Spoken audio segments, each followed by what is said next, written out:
જસ બધોય લક્ષ્મણના ભાઈની માથે માંડ્યો છે.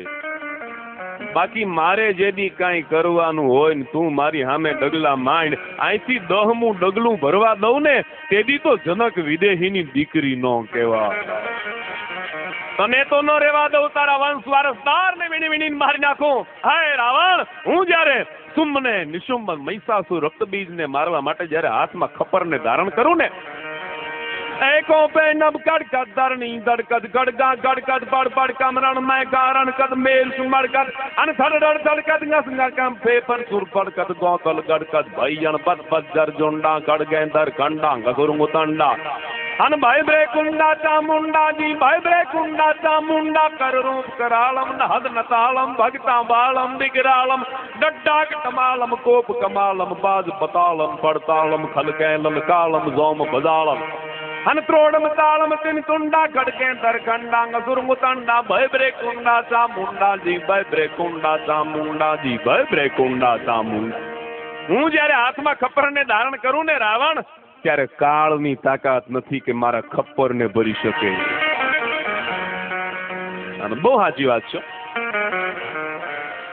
માડી તારા ખાંડાને ખડગરણમાં ખખડા રે, એ માડી તા તો બેળીઓ ઉતારી, માતાજી તા તો ઓલા લડ્યા રે, એ વિનાના લશ્કર ભાગ્યા રે, મથરાળી મોગલ તિહાણ દઈ ડણકી તું ડુંગર ગાલીએ રે. માડી તારી કાળી રે એ લટુ ને કાળો ભેળિયો રે, એ માડી તારું આકારું માતાજી તારું આકારું, એ ત્રંબકા વારનું રૂપ રે, મસરાળી મોગલ સિંહણ ગઈ ડણકી તું ડુંગર ગાલીએ રે. ભગત બાપુ કવિ કાગ ગીરની જયારે મુલાકાતે ગયા ને, ગીરમાં થાતા તુલસીશ્યામની બાજુમાં સરાકડિયાનો નેસ, અને સરાકડિયા નેસમાં આ સોનબાઈ નું મંદિર. જે મઢડા આ સોનબાઈ કેશોદની બાજુમાં મઢડા, એ માં મઢડા માં જે સોનબાઈ માં બિરાજે એ સરાકડિયા વાળા સોનબાઈ માનું અવતરણ. અને સરાકડિયા જયારે મંદિરના દર્શન કરવા માટે ભગત બાપુ કવિ કાગ અને બધા ચારણો અને બધા માલધારીઓ ના આહીરો બધા જયારે ભેગા થયા, ત્યારે યાના માણસોએ કીધું બાપુ આ હોનબાઈ નું ખાડું, એનું ધન, એની ભેહું, એના વાછરું, એના પાડરું ગીરમાં એમને તરી આવે. ગીરનો ડાલા મથો એનો શિકાર નહોતો કરતો, એનું રક્ષણ કરતો હતો. અને ભગત બાપુ કવિ કાગે લખ્યું, માડી તારો કાગે રે પરગટ પર તો બાળિયો રે, એ માડી તારા વાછરું માતાજી તારા વાછરું, એ તારે છે વાનનો રાજા રે, મસરાળી મોગલ. અને આ શક્તિ જ્યાં સમરવામાં આવે, એનું આરાધન કરવામાં આવે, તો પછી ઈશ્વર એના નામ મંદિર નવા, એની મૂર્તિ નવી, અને પૂજારી નવા નવા હોય, પણ એમાં દેવ તત્વ તો જૂના છે. અહીંયા બધા મને ભાઈ, અહીંયા બધા છોટાભાઈ ને બધા કહેતા હતા કે અહીંયા બધા એકતા સીરીએ છે, બધા ભાવ સીરીએ છે. આમ તો આપણે બહુ ગુજરાતમાં બધે સારું જ છે, આમ તો સબભૂમિ ગોપાલકી બધે વિશ્વમાં બધે સારું જ હોય, ક્યાંક વળી ડખો થતો હોય, પણ એ બધું થોડા સમયને માટે હોય છે. પણ આ ગામમાં બધા પ્રેમથી રહીએ છે, ભાવથી રહીએ છે, આહીરો દરબારો અન્ય બધા જેટલા અહીંયા વરણ વસે છે, અને બહુ મજાની વાત છે. પણ વાત આપણે એ કરી છીએ કે જગદંબાનું સ્મરણ કરવામાં આવે તો હાકલે હાજર થાય. બિકાનેરના પિથલ રાઠોડ, પૃથ્વીરાજ રાઠોડ, એને જયારે દિલ્હીમાં જરૂર પડી અને અકબરની સામે જયારે એને મોરચો માંડ્યો, ત્યારે કોટ કાંગરે ચડી અને પિથલ રાઠોડે અવાજ મારેલો, આવે રાજલ ઉદાની, આવે રાજલ ઉદાની, આવે રાજલ ઉદાની. આ રાજબાઈએ કીધું તું કે 1-3 અવાજ મારીશ ને અહીંયા ચરાડવા, અને ચરાડવામાં પિથલ રાઠોડ આવેલા. કીધેલું હું આવીશ, તારી વારે આવીશ, જા. 3 અવાજ મારવાનું કીધું, 3 હાકલા કરવાનું કીધું, 3 હાકલા નહીં પણ એકો અને 3 અવાજ માર્યા. આય રાજબાઈ ન આવ્યા, માતાજી ન આવ્યા. રાજપૂત હિંમત હારી ગયો. રાજપૂતાણીને એટલું કીધું, ભૂલ મારી છે, એક નાની એવી દીકરી ઉપર ભરોહો મેં રાખ્યો, ભૂલ મારી છે.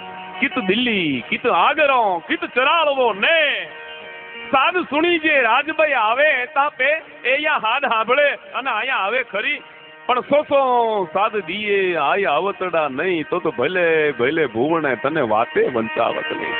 હે માં, તે તો 3 અવાજનું કીધું તું, મેં એકો ને 3 અવાજ માર્યા અને છતાંય તું આવી નહીં. સોસો સાદ દીએ જો આયા અવતડા નહીં તો ભલે ભલે ભુવને તને વાતે વંચાવત નહીં. હું તો આખા જગતમાં જાહેર કરી દીધું છે કે મારી વારે આય રાજબાઈ આવવાના છે. રાજપૂતાણીએ કીધું કે રાજપૂત, અવાજમાં, હાકલામાં, પડકારામાં, પોકારમાં ક્યાંક ભૂલ હશે. હાકલો કરો ને જગદંબા આવે નહીં એવું કોઈ દી બને નહીં. આને રાજપૂતે કીધું કે માં, નમો બ્રહ્મ શક્તિ મહાવિષ્ણુ માયા, નમો ધારણી કોટિ બ્રહ્માંડ કાયા, નમો વેદ વેદાંત મેસેસ બરણી, નમો રાજકા રંક પૈસત્ર ધરણી, નમો પૌન રૂપી મહાપ્રાણ દાતા, નમો જગત બક્ષી પ્રલય જીવ ધાતા, નમો દાનની તાર તોરા રૂપાળા, નમો ગાજતી કાલિકા મેઘ માળા, અને રમે રાસ તું વ્યોમ બાળા, ગુલાસી પૂરે સાથિયા કંઈક રંગે પ્રકાશી. અને પિતલ રાઠોડના અંતરનો ઉદ્ગાર અને રૂમઝુમ ઠુમાક રૂમઝુમ ઠુમાક રૂમઝુમ ઠુમાક માના જાંજરનો અવાજ આવ્યો. આંતરવાહી પાઘડી નાખી અને રાજપૂત પગમાં પડી ગયો. માં, આટલું મોડું થયું? કે રાજપૂત, મોડું થાય નહીં. તારો પહેલો અવાજ જયારે અથડાનો મારે કાને, ત્યારે જ હું અહીંયા આવી ગઈ હતી. પણ હું તો તારે વચને બંધાણી. હું અહીંયા આવી એટલે તે એમ કીધું કિત દિલ્હી, એટલે દિલ્હીને ફરતો આંટો માર્યો. દિલ્હીને ફરતો આંટો મારીને પાછી આવી એટલે તે એમ કીધું કિત આગરો, એટલે આગરે ગઈ અને આગરે જઈને પાછી આવી એટલે તે એમ કીધું કે કિત ચરાળવો ને, એટલે ચરાળવે જઈને પાછી આવીને એટલે એટલું મોડું થયું. નકર બાપ કોઈ દી મોડું ન થાય.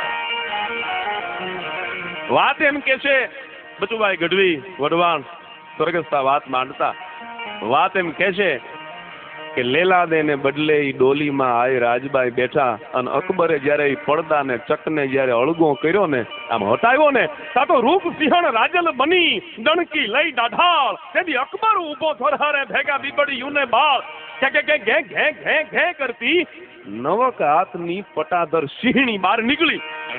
થપાટું મની મારવા ભાગો ભાગો ભાગો, હેલી હેલી હેલી હેલી આવી આવી આવી આવી મીંડું થાવા. અકબર છે ઈ ધ્રુજવા માંડ્યો, રૂપ સિંહણ રાજલ બની ડણકી લઈને દાઢાળ, તેથી અકબર ઉભો થરહારે ભેગા બીબડી યુને બાળ, અમ્મા તેરી ગૌવા મુझे માફ કર દે. અને તેથી આય રાજબાઈ એટલું કીધું હતું કે આજ દી પછી હિન્દુ હોય કે મુસ્લિમ, કોઈ પણ મારા બાળકોને, મારા છોરુને જો સતાવ્યા છે તો ચરાળવાના પાધરમાં બેઠી બેઠી તારા દિલ્હીના તખ્તને જો ઊંધું ન નાખી દઉં તો હું આય રાજબાઈ નો કહેવા. ભીડ જ્યારે પડે